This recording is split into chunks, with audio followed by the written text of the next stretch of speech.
Kikosi cha Young African Sports Club kesho majira ya saa 3 kamili asubuhi kitaondoka hapa Dar es Salaam kwa njia ya boti kuelekea Zanzibar kuanza maandalizi ya mchezo huo. Wachezaji ambao walikuwa kwa majukumu ya timu ya taifa ya Tanzania tayari wamesharejea nchini na watakuwa sehemu ya wachezaji katika wale ambao wamebakia wakati timu za taifa zilikuwa zikicheza kuwa kwenye safari hiyo ya siku ya kesho kuelekea visiwa vya Zanzibar. Lakini safari ya kesho itawakosa baadhi ya wachezaji ambao wao kwa mujibu wa ratiba wana majukumu ya mchezo mwingine kwenye mataifa yao.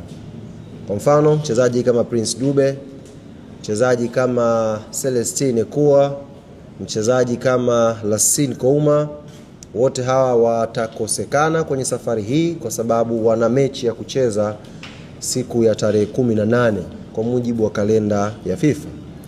Lakini wachezaji hawa tumeshafanya maandalizi yote na maandalizi yameshakamilika in terms of logistic ya safari kutoka katika mataifa ambayo watakuwa wanacheza straight kutoka huko mpaka Zanzibar. Hawatapitia hapa Dar es Salaam, watakuja straight kwenye visiwa vya Zanzibar kujiunga na timu na maandalizi ya mwisho kuelekea mchezo huu. Kwa ukiangalia kimahesabu hapo tutakuwa na siku 3. Tutakuwa na siku 3, 19, 20 na 21.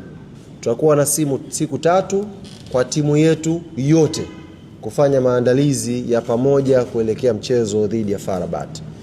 Lakini asilimia kubwa wanasafiri siku ya